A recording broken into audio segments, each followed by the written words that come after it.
Okay बच्चों, अभी तक अपन ने equation of circle in different position देखा, जनरल इक्वेशन ऑफ सर्कल देखा है।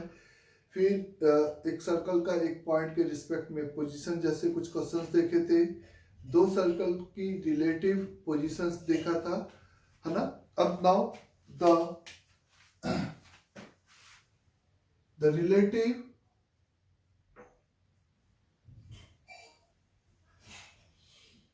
the position of a line with respect to a circle। अगर हम बात करेंगे कि एक सर्कल के रिस्पेक्ट में एक लाइन की पोजीशन क्या होगी, तो अगर इसी प्लेन में एक लाइन और एक सर्कल को प्लॉट किया जाए तो आप कह सकते हो कि वन ऑफ द केस जिसमें सर्कल ये है और line outside of the circle हो सकती है। दूसरा केस हो सकता है कि वो जो आपको लाइन दे रखी है वो इस सर्कल को दो जगह पर इंटरसेक्ट करे, यानी कि क्या बनाए, कॉर्ड ऑफ द सर्कल हो जाए।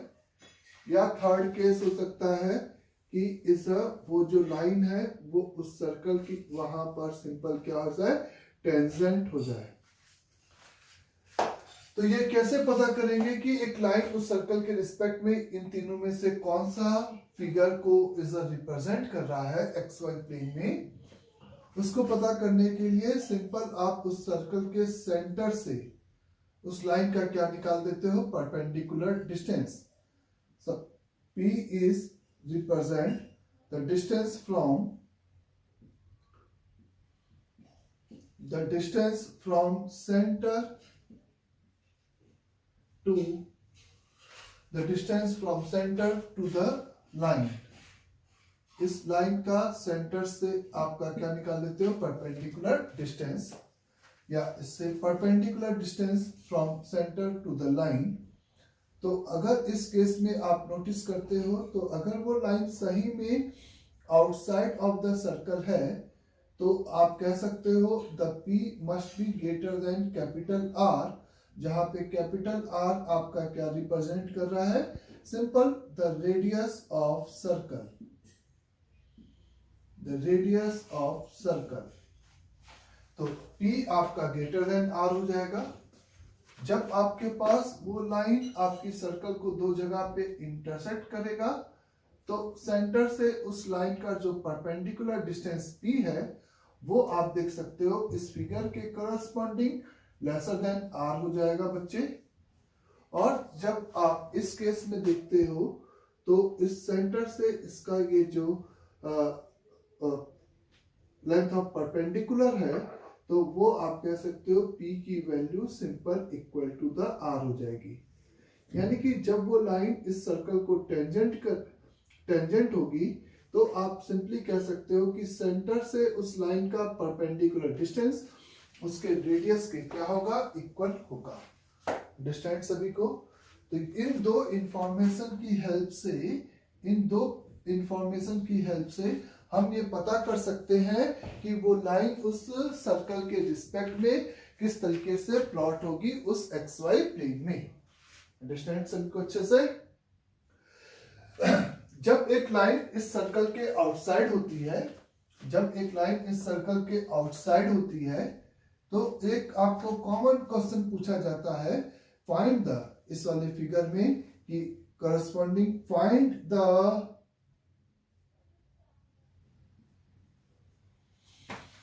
The minimum distance between circle and a line. इस फिगर में आपको एक कॉमन क्वेश्चन पूछा जाता है, find the minimum distance between circle and a line, given line and corresponding point on the curve.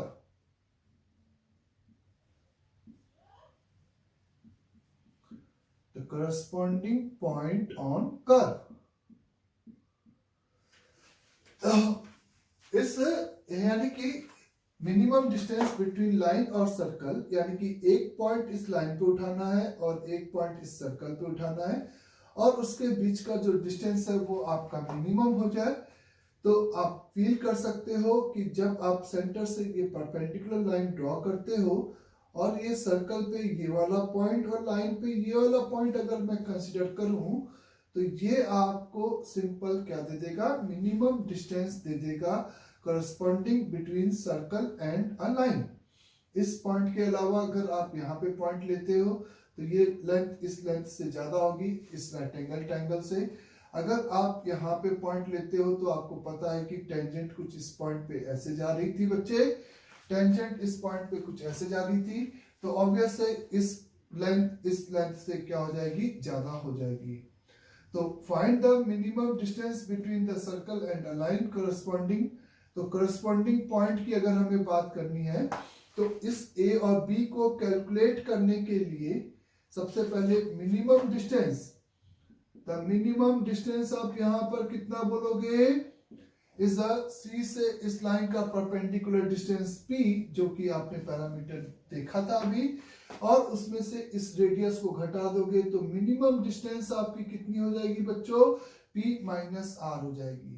Corresponding point कैसे बोलोगे कि फिजिकली ये दिख रहा है, कोई dy बाई dx की आपको जरूरत नहीं है, ये पॉइंट और ये पॉइंट आपको मिनिमम डिस्टेंस देगा। और लाइन पे अगर पॉइंट कैलकुलेट करना है करस्पॉन्डिंग पॉइंट, तो सेंटर से उस लाइन पे क्या निकाल दोगे, फुट ऑफ परपेंडिकुलर। सेंटर से उस लाइन पे आप क्या निकाल दोगे, फुट ऑफ परपेंडिकुलर। अगर सर्कल पे पॉइंट कैलकुलेट करना है तो आप simply parametric form of straight line use कर सकते हो, सेक्शन फॉर्मूला यूज कर सकते हो। आपको ये पॉइंट पता है, ये पॉइंट पता है, ये P और ये R, तो ये P माइनस R और R के रेशियो में इंटरनल डिवीजन पॉइंट से कैलकुलेट कर सकते हो। या ये पॉइंट और ये पॉइंट पता है तो, या इस लाइन का स्लोप पता है तो इस लाइन का स्लोप tan थीटा पता है, तो C से आप parametric form of straight line देखते हुए कि वो पॉइंट ऊपर जा रहा है कि नीचे जा रहा है, तो उसके करस्पॉन्डिंग A का क्या निकाल सकते हो, कोऑर्डिनेट निकाल सकते हो। या ऐसा लेकिन अगर हम करते हैं कि इस लाइन के परपेंडिकुलर लाइन सेंटर से पास करने वाली इस लाइन की इक्वेशन लिख ले और उसको सर्कल के साथ अगर सॉल्व करेंगे तो एक एक्स्ट्रा सॉल्यूशंस मिलेगा B, जो कि हमें चेक करना पड़ेगा कि मिनिमम डिस्टेंस पे आइदर A और B में कौन सा पॉइंट है। अंडरस्टैंड यहां तक सभी को?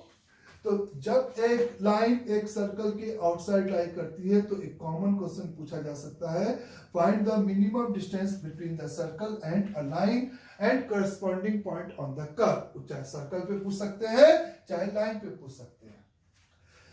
जिस फिगर में अगर एक सर्कल एक कॉर्ड एक सर्कल को दो जगह पे इंटरसेक्ट करता है, एक कॉर्ड एक सर्कल को दो जगह पे इंटरसेक्ट करता है, तो उसमें जो कॉमन क्वेश्चन आपसे पूछा जाता है सबसे पहले length of the chord. The length of the chord अगर आपसे पूछा जा रहा है तो लेंथ ऑफ द कॉर्ड आपकी कितनी हो जाएगी बच्चे, इस को आपको पता है कि जब आप सेंटर से कॉर्ड पे परपेंडिकुलर डालते हो तो वो सिंपली बाइसेक्ट होता है। यहाँ पर इस फिगर में ये कैपिटल R है, तो AB यानी कि लेंथ ऑफ कॉर्ड की जो वैल्यू हो जाएगी वो सिंपली आपकी यहाँ पर कितनी हो जाएगी बच्चे, twice over under root over is simply R square minus का P स्क्वायर। तो AB is equal the 2 into under root over R square minus का P square is the length of chord. आप बोल सकते हो जब एक लाइन एक सर्कल को दो जगह पे इंटरसेक्ट कर रहा है। उसके अलावा ये सबटेंडेड एंगल पूछा जा सकता है, ये सबटेंडेड एंगल पूछा जा सकता है बच्चे। तो आपको R और P पता है तो ऑब्वियस है ये सेमी एंगल पता है तो इसका डबल एंगल पूछा गया है।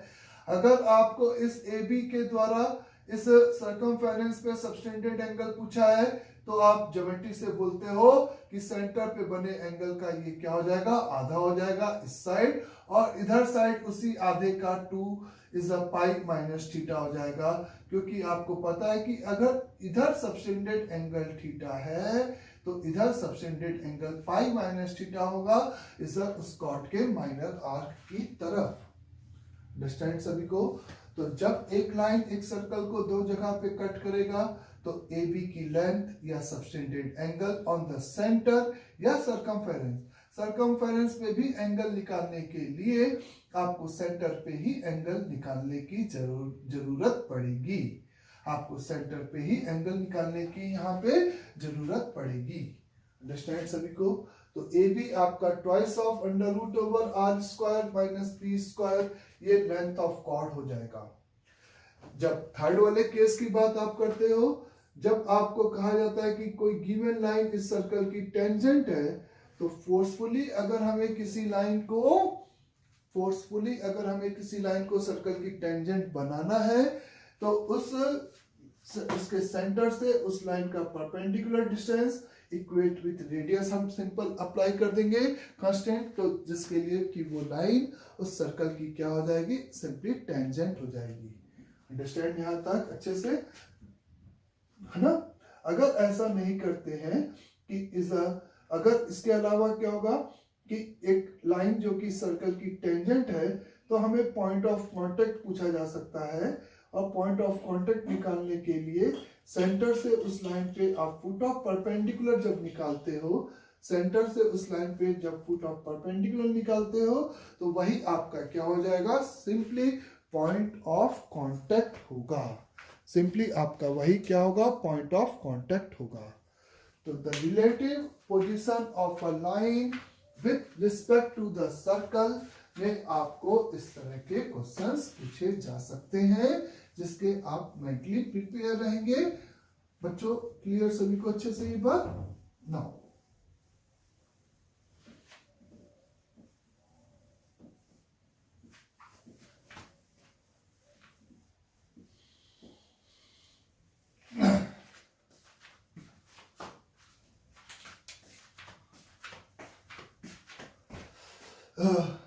इस सिंपल प्रॉब्लम की बात करें, find the minimum distance between a line, the 3x plus 4y is equal to the 10, and a circle x plus 1 का whole square plus the y plus 2 का whole square is equal to 4. And also find corresponding point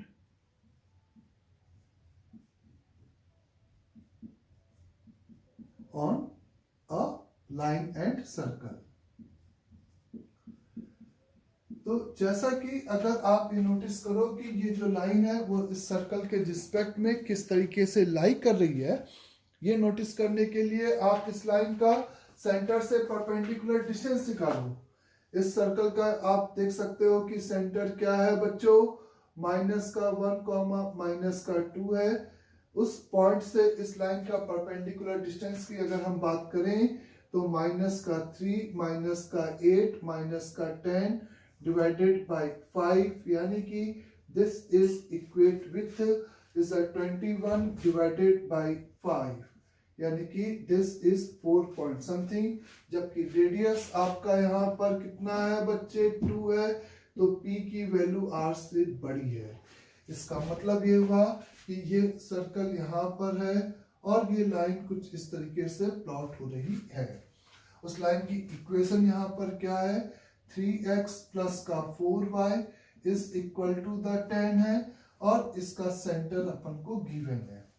तो अगर अपन को इसकी minimum distance चाहिए, तो geometrically मैंने कहा कि सेंटर से जब मैं इस लाइन पे परपेंडिकुलर डालूंगा, तो ये पॉइंट और ये पॉइंट अपन को रिलेटिवली दोनों कर्व के बीच में मिनिमम डिस्टेंस देगा। और ये मिनिमम डिस्टेंस की अगर हम बात करेंगे यहाँ पर, तो this must be equate with किसके बराबर हो जाएगा बच्चे, इस सिंपली यहाँ पर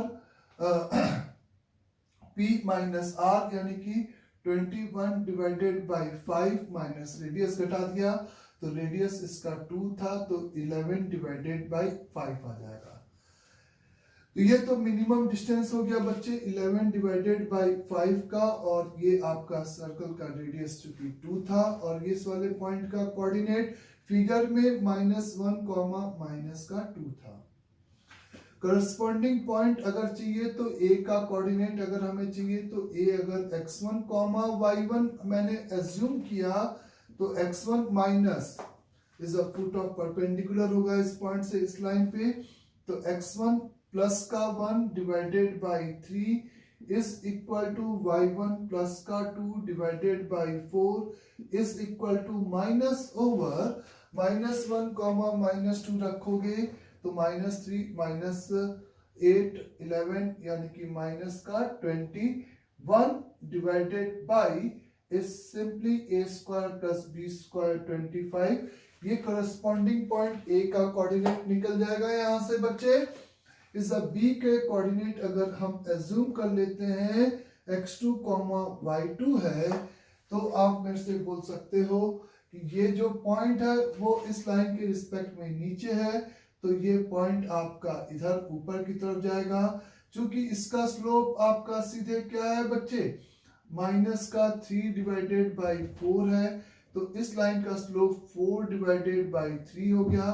तो अगर आप b के कोऑर्डिनेट x2 y2 एज्यूम किए हो तो parametric form of straight line में लगा सकता हूं, सिंपल x2 बराबर इज अ माइनस का 1 plus radius 2 unit into cos theta, जबकि tan थीटा अगर 4, ये प्लस का क्यों लिया क्योंकि ये रिलेटिवली फिगर ऊपर की तरफ जा रहा था, तो इस simply 3 divided by 5 comma is a y2 is equate with minus का 2 plus 2 into 4 divided by 5।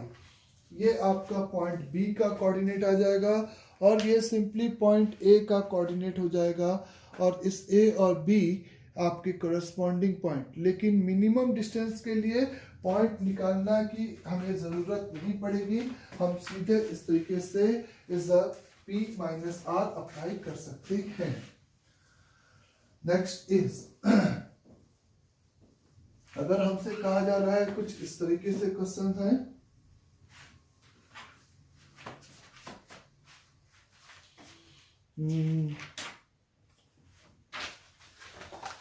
if a line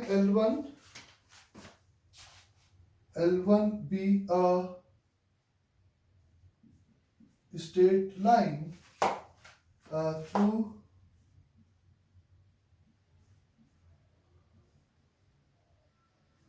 origin and L2 is a line x plus y is equal to 1, if the intercepted made by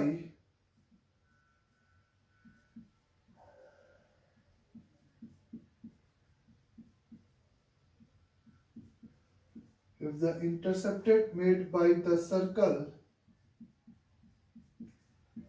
x square plus y square minus का x plus का 3y is equal 0 on L1 and L2 are equal,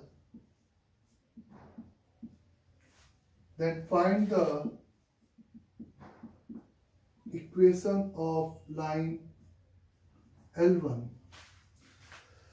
तो question में कहा गया कि दो line है L1 और L2 और एक सर्कल दे रखा है, और L1 और L2 के बारे में इस मेक का equal intercept made by R equal, यानी कि जैसे आपका सिंपल एक ये सर्कल है और ये एक लाइन L1 है और ये एक लाइन L2 है, ये लाइन L1 है और ये लाइन L2 है। तो अगर आपका और ये सर्कल का सेंटर है, अगर आपको ये लेंथ ऑफ इंटरसेप्ट और ये लेंथ ऑफ इंटरसेप्ट की वैल्यू यहाँ पे क्या है, इक्वल है, तो बेटे मेरा कहना है कि लेंथ ऑफ इंटरसेप्ट क्या होता है 2 into under root R square minus P square, और दोनों के लिए सेम सर्कल है यानी कि रेडियस सेम हो गई। तो यानी कि सिंपली अगर इन दोनों लाइंस का सेंटर से परपेंडिकुलर डिस्टेंस इक्वल कर दिया जाए तो ये length of the intercept on L1 and L2 भी आपका इक्वल हो जाएगा। ये सीधा सा कॉन्सेप्ट है, क्योंकि इस लेंथ आपकी होती है 2 into under root over R square minus P square, तो ये पहले वाली लाइन तो आर दोनों में सेम, तो सब कट जाएगा, तो P1 बराबर P2, यानी कि दोनों लाइन का सेंटर से जो परपेंडिकुलर डिस्टेंस है बच्चों वो यहाँ पे आपका क्या आएगा, इक्वल आएगा। तो सेंटर का कोऑर्डिनेट आप मेरे से बोल सकते हो। अच्छा, आपको लाइन L1 चाहिए थी, उसका पासिंग थ्रू द पॉइंट दे रखा है, तो मैंने लाइन की इक्वेशन सिंपल कंसीडर कर लिया, y is equal to mx। Now the centre का कोऑर्डिनेट हमें गिवन है 1/2 कॉमा माइनस का 3 डिवाइडेड बाई 2, तो 1/2 कॉमा माइनस का 3/2 इसका सेंटर हो गया। L2 आपको गिवन है बच्चे x plus Y minus 1 is equal to 0। तो इस पॉइंट से इस लाइन का परपेंडिकुलर डिस्टेंस 1/2 माइनस का 3/2 माइनस का 1/√2 का whole mod is equate with इस पॉइंट से इस लाइन का परपेंडिकुलर डिस्टेंस यानी कि m divided by 2 minus y को उधर लेके गए प्लस का 3 डिवाइडेड बाई 2 बच्चे upon under root over 1 plus का m स्क्वायर। तो इस पूरे इक्वेशन को इस तरीके से अपन ने क्या कर दिया, यहाँ पे सॉल्व कर दिया। इसको सॉल्व करके m की जो वैल्यूज आएंगी उससे अपन उस कॉर्ड का आंसर बता सकते हैं। एक बात मैं फिर से यहाँ पे आपको रिवाइज करूंगा कि जैसे आप जब m की वैल्यू यहाँ पे सॉल्व करने जा रहे हैं, ध्यान से सीखना, आपको एक इधर यहाँ पर m स्क्वायर आएगा, इधर अंडर इसका ये नंबर हो गया बच्चे, इसका स्क्वायर करेंगे, इसका स्क्वायर करेंगे। समटाइम्स क्या होता है कि m स्क्वायर का कोफिशिएंट कैंसिल हो जाता है, तो जब एक क्वाड्रेटिक का लीडिंग कोफिशिएंट आपका 0 हो जाता है तो उसका एक रूट इंफिनिटी हो जाता है, मतलब कि वो लाइन वो इक्वेशन आपकी किस में बदल जाती है, लीनियर इक्वेशन में।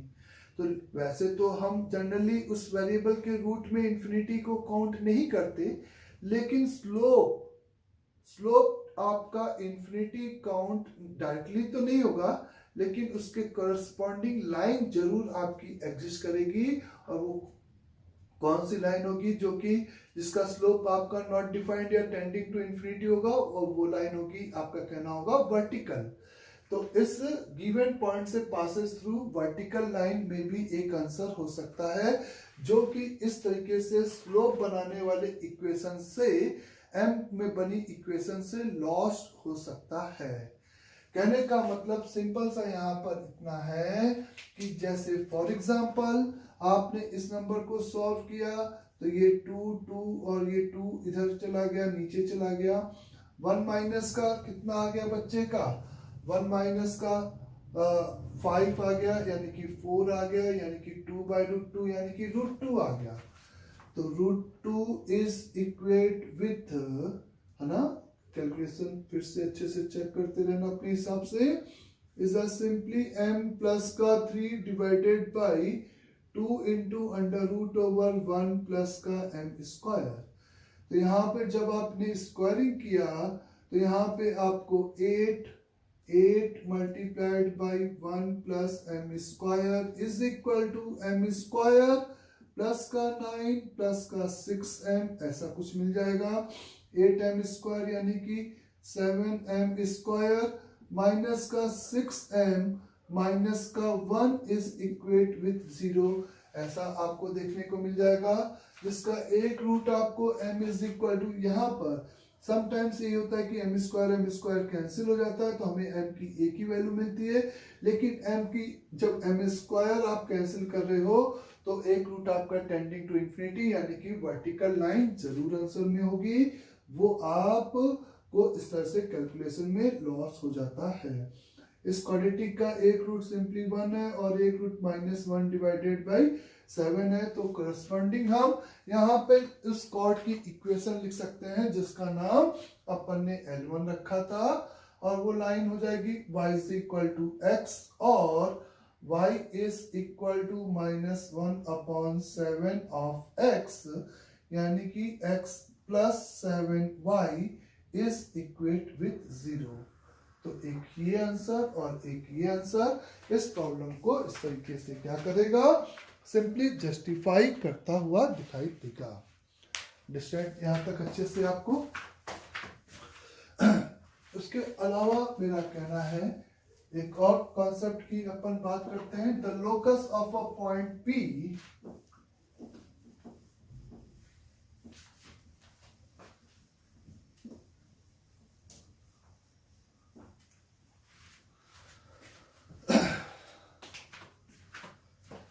the locus of point P such that the PA upon PB is constant, where constant value is greater than 0, and A and B are the fixed point. P का A से distance, PA यानी कि P का A से distance, P का B से distance का ratio अगर एक कांस्टेंट है तो इस P का लोकस क्या होगा, इस पे अपन यहां पर डिस्कशन कर रहे हैं। क्लियर सभी को? तो इस केस में इस दो आपके इंटरप्रेट होते हैं। इज इफ के की वैल्यू एक तो पॉजिटिव, क्यों? क्योंकि रेशियो ऑफ द लेंथ है तो ऑब्वियसली पॉजिटिव कांस्टेंट होगा बच्चे। जब आप कहते हो कि k इज इक्वल टू 1 है तो इस केस में आपको क्या मिलेगा, PA is equal to PB मिलेगा, यानी कि PA is equal to PB। तो करस्पॉन्डिंग जो लोकस हो जाएगा वो आप मेरे से बोल सकते हो कि इस पॉइंट का जिसका A और B से इक्वी डिस्टेंस है, यानी कि perpendicular bisector of line joining of AB। Then if K is equal to 1, तो the locus is the perpendicular bisector of line joining AB। एक बात क्लियर सभी को अच्छे से यहाँ पे। और फिर जब आप कहते हो कि k is not equal to 1, तो उस केस में आपको इसका जो लोकस मिलेगा वो सिंपली आपको एक क्या मिलेगा बच्चे, सर्कल मिलेगा। जब आप k is not equal to 1 की बात करते हो तो उस केस में आपको जो लोकस मिलेगा P का वो एक क्या मिलेगा, सर्कल। तो ऐसा मैंने क्यों बोला? अगर आपको मैं कहूं कि ऐसे जो भी पॉइंट है P जो कि A और B से इस डिस्टेंस का रेशियो k रखते हैं, ऐसे पॉइंट को इस प्लेन में ढूंढो। तो क्या वो पॉइंट इस लाइन जॉइनिंग AB पे भी आएंगे? तो आप कहोगे हाँ, एक ऐसा पॉइंट P1 जरूर एग्जिस्ट करेगा इस लाइन जॉइनिंग AB पे, जो कि गिवन रेशियो k:1 मेंटेन करेगा, यानी कि P1 वो पॉइंट है जिसके लिए AP1 अपॉन BP1 की वैल्यू आपकी सिंपल k है, और A और B को इंटरनल रेशियो में वो क्या करेगा, डिवाइड करेगा। जब k आपका नॉट इक्वल टू 1 है तो मैं फिर से आपसे पूछूं, क्या गिवन रेशियो में A और B को डिवाइड करने वाला इस लाइन पर केवल एक ही पॉइंट होगा कि एक से ज्यादा पॉइंट होंगे?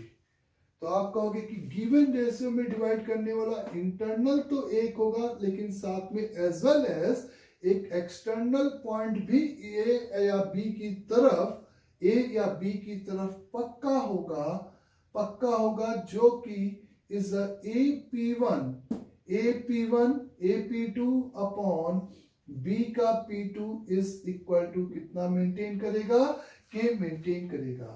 और वो P2 B की तरफ कब जाएगा, जब K की वैल्यू 1 से बड़ी होगी। A की तरफ कब रहेगा, जब K की वैल्यू 0 और 1 के बीच का नंबर होगा, फ्रैक्शनल। अंडरस्टैंड यहां तक भी सभी को? फिर उसके बाद अगर अपन से कहा जाए कि ये P1 और P2 is the part of the locus होंगे, P1 और P2 क्योंकि इस कंडीशन को सेटिस्फाइड कर रहे हैं, is simply part of the locus होंगे। तो अब वो अगर मैं इस P को P1 से मिला दूं, इस P को P1 से मिला दूं, इस P1 और P2 के अलावा अगर P एक और पॉइंट है जो कि इस ये सेम डिस्टेंस का रेशियो मेंटेन कर रखा है, तो इस फिगर में ये k:1 और ये भी अगर k:1 है बच्चे, यानी कि ये जो लाइन है वो इस एंगल की द PP1 विल बी क्या हो जाएगी, एंड PP2 आर सिंपली, क्योंकि यहां से P2A और P2B का भी रेशियो आर सिंपली क्या हो जाएंगे, angle bisector of angle APB। और दोनों बाइसेक्टर चूंकि आपस में क्या होता है, परपेंडिकुलर होते हैं, तो इसका मतलब P P1 और P2 पे हमेशा कितना एंगल सबटेंड करेगा, राइट एंगल सबटेंड करेगा। तो P का जो लोकस होगा वो एक सिंपली सर्कल होगा, एक सर्कल होगा जिसके कौन इज द डायमीटर होंगे, is the P1 and P2।